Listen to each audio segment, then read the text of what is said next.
Take a break from your busy schedule and join Harold Sala for Guidelines, a 5-minute commentary on living. How do you think a restaurant would do where people were expected to pay for what they take and pay as much or as little as they think it's worth? Well, that is exactly what the owners of one restaurant did. Gene and Grace Valian were owners of Great American Breakfast and Barbecue House. They decided to try a pay-what-you-want experiment. It ended in failure.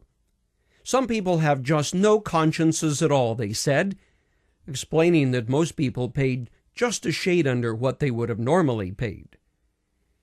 Have you ever wondered why one person can do something with apparently no feelings of a troubled conscience?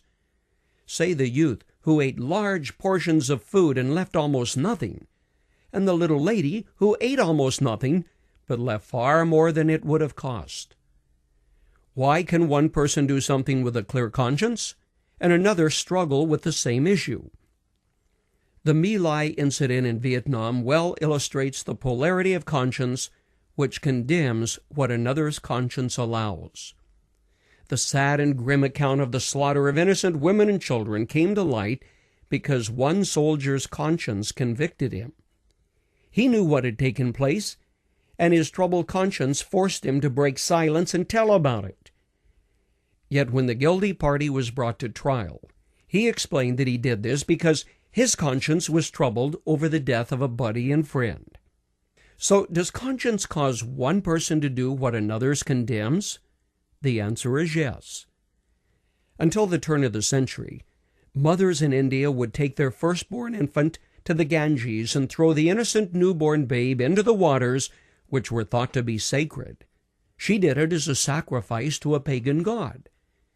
But the very thought of this is abhorrent to most women in the world, and especially those whose empty arms would desperately like to hold a baby. If you can get away with it, does that make it okay? Many people think so, and they are not the ones living in a jungle, a generation removed from a Stone Age culture which is much different from the one in which you were reared. The fact is that your conscience, apart from an innate sense of right and wrong which comes from your culture, is only as good as your knowledge of right and wrong. What we describe as conscience is more accurately defined as guilt feelings. Can a person actually be guilty of something and have no feelings of a troubled conscience? Definitely. But when you know that what you have done is wrong before God, then your conscience becomes activated. I remember the time I was stopped by a policeman, and having just pulled out of a gas station, I knew I couldn't have done much that would get me into trouble.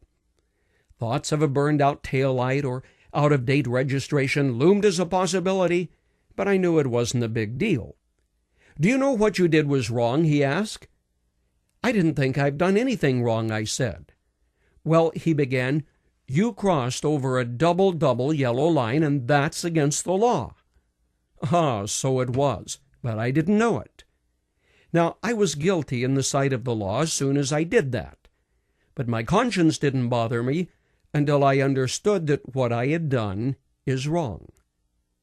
That's why an understanding of how God wants you to live is the only thing in the world that will give your conscience the data it needs to be trustworthy and accurate.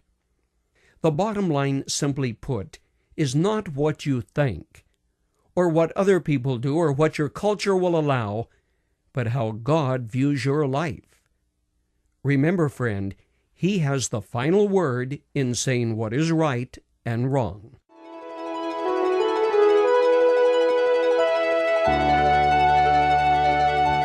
You've just heard Dr. Harold Sala with Guidelines, a 5-minute commentary on living. If you would like to listen to the program again, download a copy, subscribe to our e-commentary, or view other resources, visit guidelines.org. We would like to hear from you too. You can email us at info@guidelines.org. That's info@guidelines.org. Thanks for listening, and we invite you to join us again for the next edition of Guidelines.